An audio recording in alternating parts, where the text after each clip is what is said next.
nosso podcast que fala sobre o mercado de lubrificantes. E como a gente prometeu antes, a gente trouxe de novo aqui o Nilson. E aí, tudo bem? Tudo ótimo. Para falar um pouquinho mais agora sobre o mercado, a qualidade do mercado de lubrificantes, é um tema que é muito caro, né, ao Sinipetro, que é quem se atua como diretor executivo. E é um tema que é muito caro também a nós aqui da Tampa e da FAO, que é, acho que um dos assuntos que a gente mais fala, um dos temas que a gente mais trata com clientes, distribuidores. É um dos assuntos mais importantes do nosso mercado mesmo, né? Se você puder apresentar um pouquinho o que é o Sinipetro, como ele atua rapidinho, só para a gente contextualizar o pessoal, acho que é legal. É um prazer estar de novo com vocês aí. Obrigado. É um prazer, parabéns mais uma vez por essa iniciativa. Bom, o Sinipetro é uma entidade, tá? É uma associação dos produtores e importadores de lubrificantes, tá? Uma visão nacional.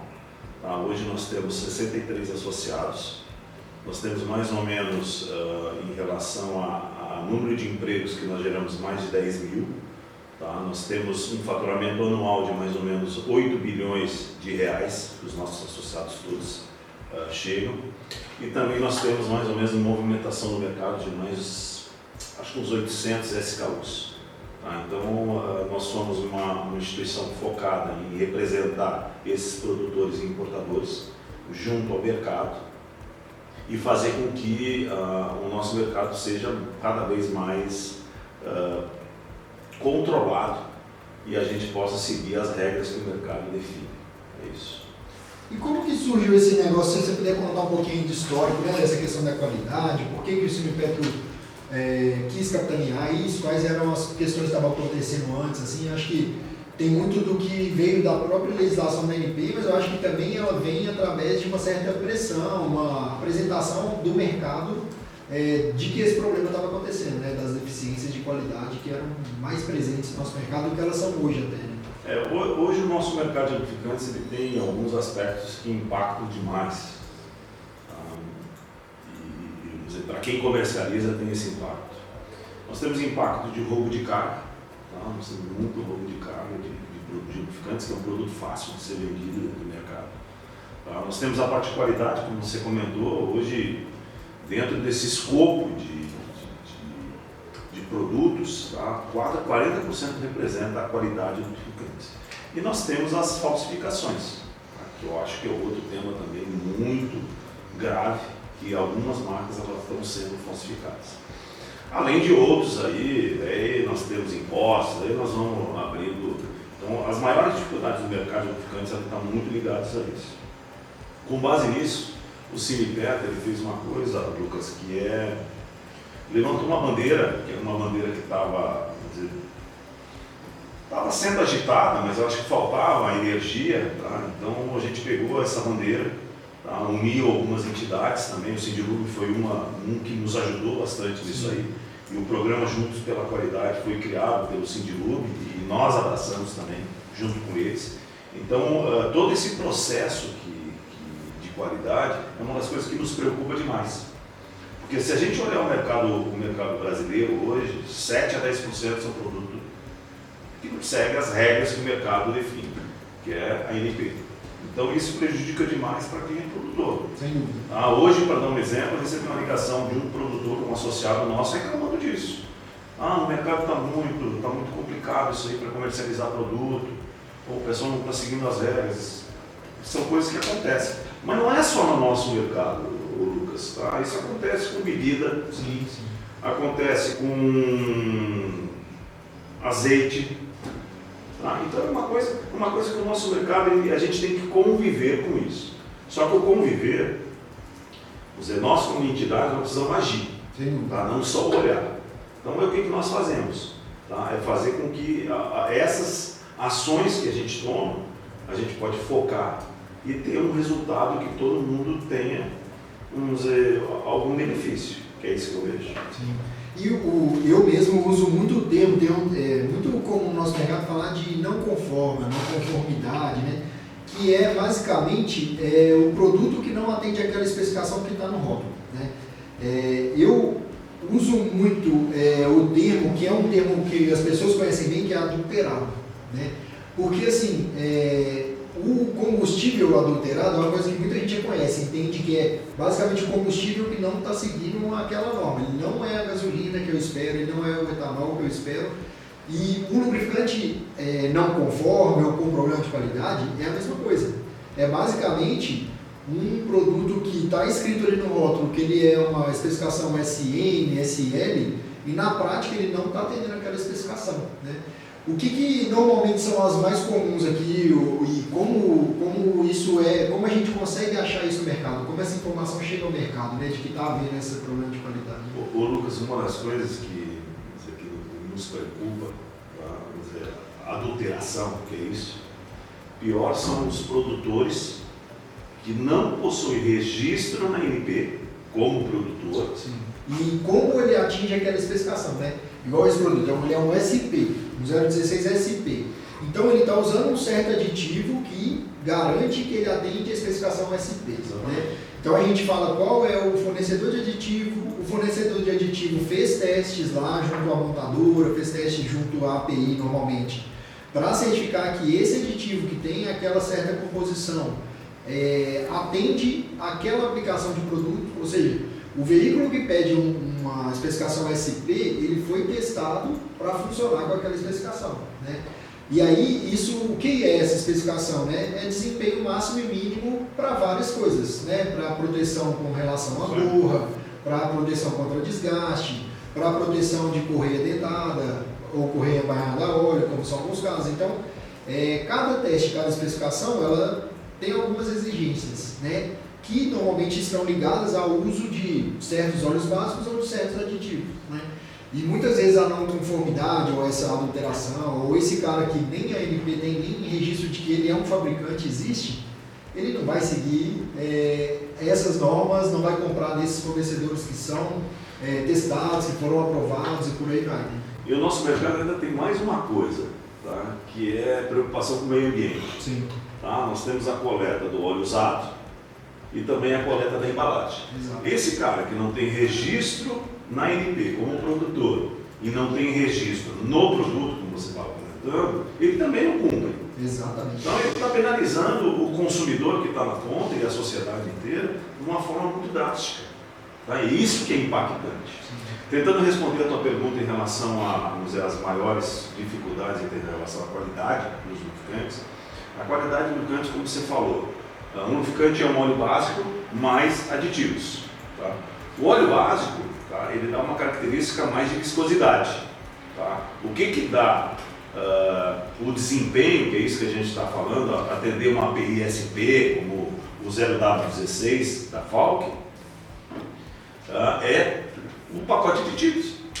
Tá? Então, essas coisas que impactam mais no lubrificante. Tá? Hoje que a gente percebe, pelos controles da ANP, pelo Programa de Monitoramento de Lubrificantes, eles falam em 90% em termos de conformidade dentro do mercado. Os outros 10% estão ligados a quê? Principalmente falta de aditivo. Sim. Tá? Porque, vamos dizer, para produzir um lubrificante, ele é trabalhoso, ele tem todo um processo. Tá? Não é só fazer igual uma panela, você colocar as coisas lá, misturar e deu. Não, tem todo um processo, tem que ter um bom laboratório, o laboratório tem que fazer todas as análises. E hoje a preocupação, quando a gente fala de um óleo de motor, pode ser diesel, pode ser linha leve, tá? Eles falam de quê? CCS, NOAC, tá? Que são especificações importantes para que o produto atenda, tá? Em determinadas aplicações junto a cada um dos veículos que as montadoras recomendam no lubrificante. Então todo esse processo que a ANP faz a cada 3 meses, ela faz essas coletas de amostra, nos dá esse resultado. E aí, a maior parte é aditivo, falta de aditivo, cara. Sim. E para quem não viu, a gente fez um podcast aí não tem muito tempo sobre custo de lubrificante. Qual é a formação do custo do lubrificante? E lá a gente até falou, né? Dependendo da especificação, isso varia aí, obviamente, em alguns produtos é bem menos, mas num óleo de motor comum, ele vai ser de 20% a 25% do custo do produto é aditivo. Então pensa o seguinte, o que esse produtor mal intencionado, esse produtor que nem tem registro NP, ou aquele que tem registro, mas faz um produto de baixa qualidade, vai fazer? Ele não coloca aditivo ou ele coloca menos aditivo do que ele deveria e com isso ele está economizando nesses 20% ali do custo, ou seja, nós estamos falando de 10%, 15% a menos. Como o Nilson reforçou, né? quando ele não declara, quando ele não é um fabricante autorizado, ele não declara que ele teve a venda, ele também não faz a coleta tanto do frasco quanto do óleo usado. Tudo isso são custos que ele vai tirando, as custas do consumidor, porque é o consumidor que está convivendo com o meio ambiente poluído, ou está convivendo com um problema de motor, um problema na máquina que ele está aplicando aquele produto, porque ele não está atendendo a especificação. Então ele está ganhando em cima do consumidor e gerando uma distorção de preço muito grande, né? Que eu acho que aí que é a grande preocupação, né? Desses 7, 10% se tornarem um percentual maior, porque na medida que esse cara vai vendendo mais barato porque ele não está cumprindo as normas, ele não está cumprindo as exigências mínimas, ele pode se tornar mais relevante e mais impactante no mercado. Isso que você está falando, eu acho que o cerco está fechando, tá? Sendo bem sincero para vocês, eu acho que as movimentações que o Semipetro fez nos últimos 3 anos aí, e o resultado que nós tivemos, eu acho que nos dá alegria, tá? Então, você tem uma ideia, no ano passado, no ano retrasado, em 2022, teve 500 mil de litros apreendidos, tá? Por essas empresas que não cumprem, tá? O ano passado foi de mais ou menos 270, 280 mil litros. Então todo esse processo, todo esse movimento que o Semipetro, junto com as outras entidades, também o Sindilub, está junto conosco, o próprio pessoal da ANP, a área de fiscalização, faz um excelente trabalho. Pena que não tem recurso, uma pena, mas faz um excelente trabalho. O pessoal do Instituto Combustível Legal está participando conosco também. Então todo esse movimento que a gente faz tem esse objetivo, fazer com que as apreensões que essas pessoas que não cumprem as regras, tá, para produzir produto adulterado, esse termo é importante, não estejam atuando no mercado. E aquele que pensa, porque sempre tem aquele empreendedor, né, que pensa assim, eu vou abrir uma fábrica de lubrificantes, eu percebi que vende rápido. Tá? Ele já fica esperto dizendo assim, peraí, tem que seguir as regras. Quais são as regras? A ANP que define. A fiscalização. Exatamente. Então, esse movimento que a gente está fazendo junto ao mercado, com as outras entidades também, ninguém faz nada sozinho, tá? O pessoal do IPP também ajuda bastante, o pessoal da BD. Então, todo esse movimento, eu acho que é um movimento do mercado, da indústria. Tá? Porque, à medida que todo mundo segue as mesmas regras, nós temos um mercado mais, vamos dizer, mais saudável e também uma competitividade mais justa. Tá? Que não é isso que acontece hoje. Tá? Hoje nós temos esses 7, 10%, como você comentou aí. Eles fazem coisas que ninguém tem controle. Tá? E aí a gente vai tentando com as nossas ações. Nós levamos para o Ministério Público também muitas ações para que também movimentasse o outro lado da justiça mesmo. E a gente teve resultados, graças a Deus. Legal. E o que você estava comentando, a forma como o consumidor tem acesso a essa informação, né? Acho que tem 2 que eu conheço, se quiser complementar, né? Um deles é o PML, que é esse relatório que a ANP faz a cada 2, 3 meses aí, né? Ela coleta o produto no mercado. Eu comparo muito com aquele negócio do teste do Fantástico, né? Que todo mundo via lá, né? Pegou no mercado o produto e leva para fazer um teste, compara com o que é a especificação esperada e diz se está conforme ou não conforme. Aí essa lista é divulgada no site da ANP. Se você procurar PML ANP, é o primeiro resultado sempre. E a partir daí, o próprio site da ANP tem lá o registro de produto, né? Então, se você pegar um frasco, olhou atrás dele, tem um número lá de registro da ANP.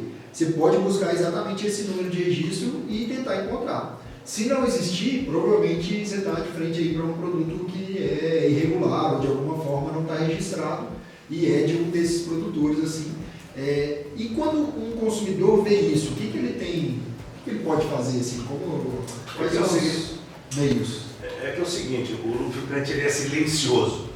Tá? Vamos dizer, um produto adulterado, um combustível adulterado, você coloca no teu carro ali, você vai andar com ele e já vai perceber que o combustível ele é adulterado. O lubrificante não. Sim. O lubrificante, porque as trocas elas são longas. Então ele vai acontecer, vamos dizer, para o consumidor 6 meses depois, etc. Vai ter um impacto. Só que os impactos que acontecem dentro do motor, eles são drásticos. Tá? Então, a preocupação do consumidor, a principal é o seguinte: primeiro, escolher bem. Escolher um produtor de lubrificantes que segue as regras, é a primeira coisa. A segunda coisa, escolher o lubrificante que a montadora recomenda.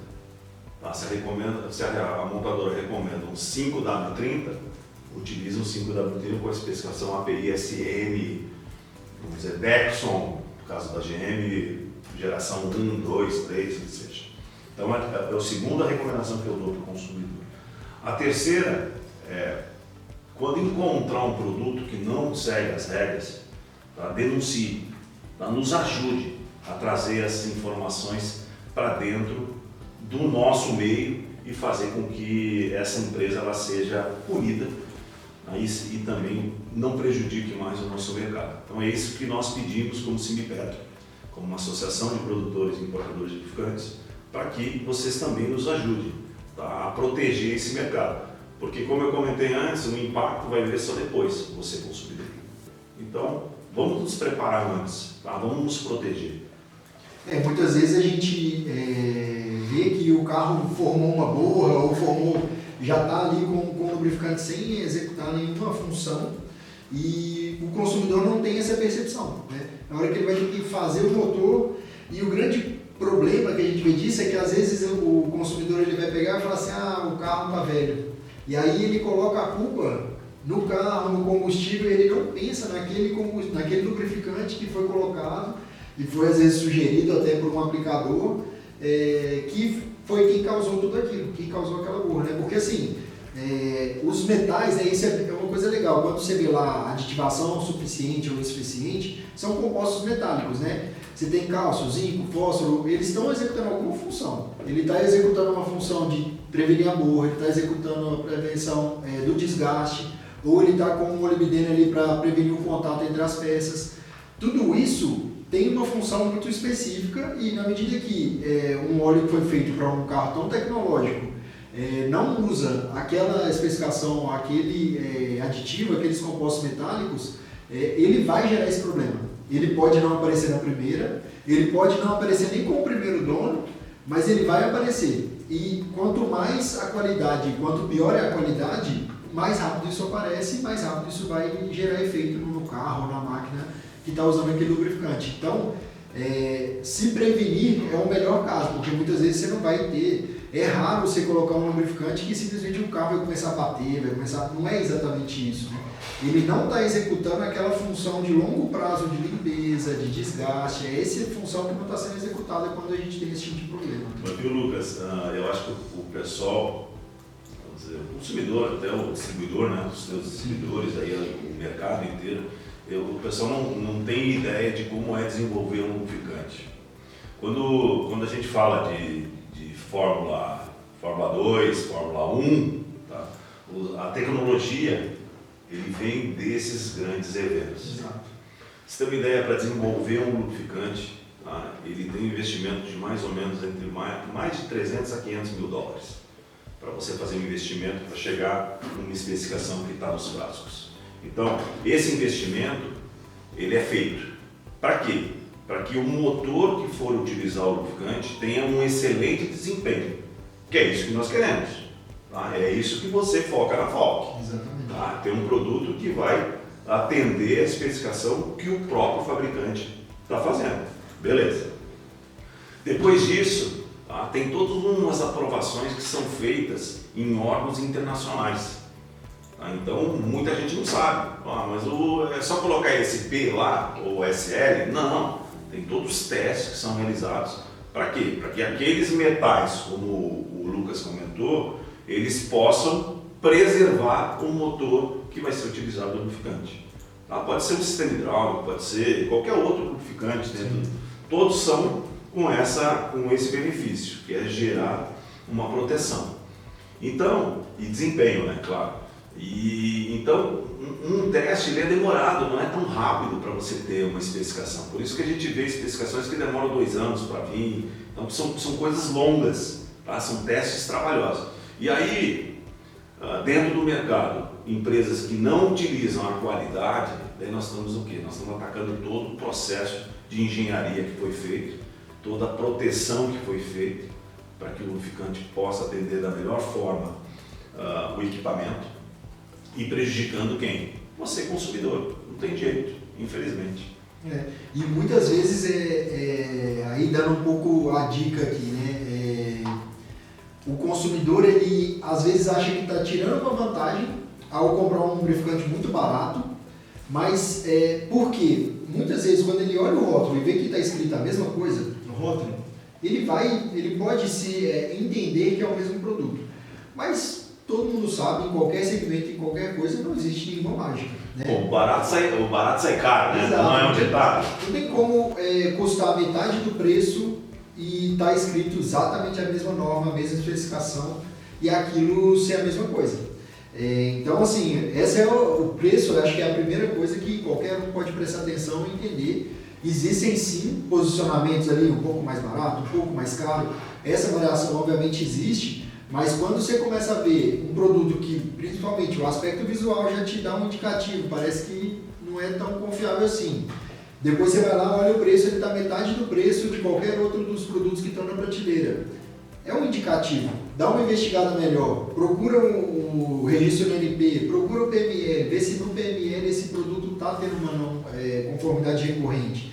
Porque assim, o que a gente vê de maneira geral existem sim marcas, inclusive marcas mundiais, que aparecem ali no PML, e muitas vezes esse é o argumento que a gente escuta, né, sobre isso, né, mas aí você vai ver, tem um produto em 10 anos, em 5 anos, em 3 anos, teve um produto daquela marca, grande marca conhecida, e uma certa marca ou algumas certas marcas aparecem com recorrência com 3, 4, 10 produtos com não conformidade. Né? Ali claramente a gente vê a diferença entre um possível erro operacional, algum problema operacional, e de fato alguém que tem o objetivo de economizar e de fazer consistentemente um produto com baixa qualidade, economizando ali no desempenho, na qualidade. Né? Uma das coisas, Lucas, vamos dizer, o erro humano pode acontecer. Exato. Então, isso pode acontecer, mas não constância. Exatamente. Quando existe constância, alguma coisa está errada. Né? E é uma coisa que a gente vê muito, né? Muitas vezes são as mesmas marcas que estão sempre ali com recorrência de mais de um produto, né? E eventualmente uma ou outra marca acontece de aparecer por isso. Acho que toda fábrica tem um percentual mínimo ali de erros que inclusive passam, né? Mas não é o comum que se espere que tenham erros recorrentes todos os meses, em todas as coletas, em todos os produtos. Né? Então, mas o que eu posso te dizer para isso, Lucas? A ANP está muito focada nisso, tá? Ela já está, vamos dizer, foi uma das coisas que nós comentamos quando nós falamos sobre o programa de monitoramento de lubrificantes, PML, nós deixamos bem claro para eles que é o seguinte, à medida que, vamos dizer, um produtor de lubrificantes aparece no IPML mais frequência, eles têm que tomar uma ação. Tá? Eles já estão fazendo isso. Tá? Então, você está vendo nos últimos meses aí, muita revogação de produtores de lubrificantes, a ANP está fazendo, através do SDE. Então, estão revogando, estão tirando os caras, tá? Estão fazendo a parte deles, tá? Que é isso que nós queremos. Tá? A única coisa que nós queremos no CIMIPetro é que a agência, que é o órgão regulador, tá? Nos ajude a fazer essa proteção. Se a gente não tiver essa proteção, nós vamos ter um mercado que vai ser igual no México, 25% de produto adulterado. Então, essas coisas a gente tem que proteger o nosso mercado. E a agência serve para isso. Essa é a função dela. Legal. Não, bacana. Acho que é uma visão que eu tenho também. Acho que a perspectiva que a gente vê é de melhora, né? Tem melhorado. A gente sempre espera que seja mais rápido, a gente sempre gostaria que fosse mais, né? A fiscalização fosse maior, que não existisse nenhum produtor não regular e tudo mais, mas a gente vai vendo uma evolução nesse sentido e eu acho que é a boa notícia, né? A gente vê casos, inclusive, de empresas que tinham esse comportamento e hoje em dia a gente vê que já não aparece mais, que fizeram uma regularização junto à ANP. Então, como você falou, né? O estímulo ou o desestímulo que a fiscalização cria, ele também coloca muita gente que poderia estar num caminho que não está legal, num caminho bom, né? Então, é mais ou menos o que a gente espera e é o que a gente vê como um ponto positivo de mercado, né? E é uma das coisas que a gente enxerga como uma das prioridades, um dos princípios aqui na Falck, na Tanco, é uma coisa que a gente discute todos os dias, né? Tanto nos produtos da nossa marca, quanto os terceirizados, né, que a Tanco faz como produtora, preservar a qualidade e só produzir para produtores que têm esse objetivo é uma premissa, né? E é um que a gente tem visto cada vez mais no mercado, acho que é um ponto positivo e que o Semipetro tem feito um trabalho excepcional nesse sentido de puxar mesmo essa conversa, de puxar mesmo essa discussão. Obrigado, Lucas. Todo o trabalho que nós levantamos de bandeira, a qualidade, uma reforma tributária também, que é um dos temas que nos chama bastante atenção, acho que a gente tem que avaliar isso, que é um foco, principalmente sonegação, né? Tem muita sonegação no nosso mercado também, então uma das coisas também que a gente se preocupa, para quê? Para que a gente não possa ter esse mercado totalmente irregular, aí fora dos parâmetros, que todo mundo esteja igual, cara. É isso que eu quero. Tá? Porque daí vai o quê? Vai eficiência, né? Tá? Eu acho que é por aí que o mercado tem que ir. E é o benefício do consumidor, né? A maior eficiência possível, com ótima qualidade e com o melhor desempenho possível. Acho que é o que melhora o mercado como um todo. Se a gente olhar hoje, qualidade é o mínimo que cada empresa tem que fazer. Exato. Tá? Antigamente aquele famoso, você tem ISO 9000? Pô, não tem. Hoje é obrigatório. Hoje a qualidade ela é fundamental. Não é isso que vamos dizer, o consumidor, um próprio distribuidor, ele se preocupa. Ele se preocupa com o quê? Que o produtor ele seja um produtor regulado. Sim. É isso que ele se preocupa. E é isso que o nosso mercado ele precisa. Não existe milagre no nosso mercado.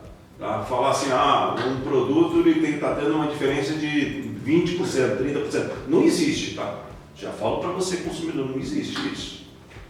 O que existe são produtos de qualidade e sem qualidade. Tá? Então, se preocupe em decidir da melhor forma possível qual é o produto que você vai colocar no seu patrimônio. Lembre disso, é o seu patrimônio. Você investiu nesse veículo e esse veículo tem que ter um melhor produto que você precisa para proteger o seu negócio. É isso que você tem que pensar. Esse até me lembrou um negócio que a gente fala muito. É um termo que eu pessoalmente não gosto de jeito nenhum e que pra gente, a gente sempre fala isso, não existe lubrificante de segunda linha. Esse é um termo que se fala no mercado e tal, porque na prática é o que o Nilson falou, a especificação ela é uma especificação mínima, né? Então se você tem que atender SL na norma XYD daquela montadora, não há possibilidade de fazer um produto SL que tenha outra especificação. Não dá para ter menos aditivo ou menos performance ou uma qualidade um pouco inferior, que é o que a gente escuta por aí, atendendo a especificação SL. Ou você atende ou você não atende. Ou você atende o SN ou você não atende. Ou você atende a norma da montadora Volks, Ford, o que for, ou você não atende. Então, esse argumento que a gente escuta aí de segunda linha, né, é um termo que é super comum no nosso mercado, é o que a gente mais escuta, né, que é como muitas vezes alguns produtores se caracterizam ao fazer um produto que não atende especificação. Mas se ele não atende especificação, ele não é o mesmo produto, ele não é aquela especificação, ele não é aquele produto que está escrito no rótulo, né? Então, é uma coisa que a gente bate muito e bate exatamente como você falou. Não existe segunda linha com uma qualidade inferior para a mesma especificação. Ou você atende ou você não atende. É muito comum, na nossa linha a gente tem, né? Você vai olhar um produto 530, existe um 530 SN que só atende aquela especificação SN, e existe um 530 ACS DC3 que atende veículo diesel, atende norma Chrysler, BMW, Volks, várias normas. Esses produtos, eles estão escritos ali no rótulo, que tem um que atende uma norma mais simples e tem outros que atendem normas muito mais complexas. Isso naturalmente vai gerar preços diferentes. Agora, se está escrito ali a mesma norma no rótulo, não existe segunda linha. Ele precisa atender aquela norma, aquela especificação, senão ele está não conforme, senão ele está adulterado, né? E acho que essa é a forma como a gente precisa entender. E muitas vezes essa questão das normas de montadoras gera um pouco essa confusão, né? Mas é isso que a gente está falando. Se você está olhando ali para as mesmas normas escritas no rótulo, não dá para ter essa diferença ali de 30%, de 40%, de 50%, que são coisas que a gente acaba vendo por aí no mercado. Viu, Lucas? Você está comentando que a decisão assertiva é fundamental, cara. E para você tomar uma decisão, você precisa de informação. E o único jeito que você tem informação é você entendendo um pouco sobre o mercado, tá? Sobre o lubrificante, e indo no teu manual. Tá, o consumidor olhando lá, e você, distribuidor, que também faz compras de mercado, tenha cuidado, tá? Hoje a maior parte das apreensões que a ANP está fazendo dentro do distribuidor. Tá? E muitas marcas que não seguem as regras, e aí o prejuízo é seu, distribuidor. Tá? Então tenha cuidado. Legal. Bacana, acho que é um movimento de mercado que a gente tenta estimular, acho que o conhecimento ajuda, a disseminação do conteúdo ajuda, e é por isso que a gente quis trazer o Nilson de novo, porque é um tema que se fala muito e traz muito sempre nas nossas discussões internas, então acho que agradeço mais uma vez a sua presença. Que isso, irmão. Muito legal ter você aqui de novo, acho que é um tema que para a gente é muito importante e vejo que cada vez mais para o mercado e obviamente para o Simipetro também é. Excelente, obrigado mais uma vez. Obrigado, lembrem de inscrever no nosso canal, continuar acompanhando. Esse tema, né, e vários outros a gente já tratou de alguma maneira sempre em outros podcasts, aí a gente já tem um histórico que vale a pena para quem gosta do segmento de lubrificante acompanhar. Se inscrevam e sigam nossa página tanto no Instagram quanto no YouTube também. Tchau!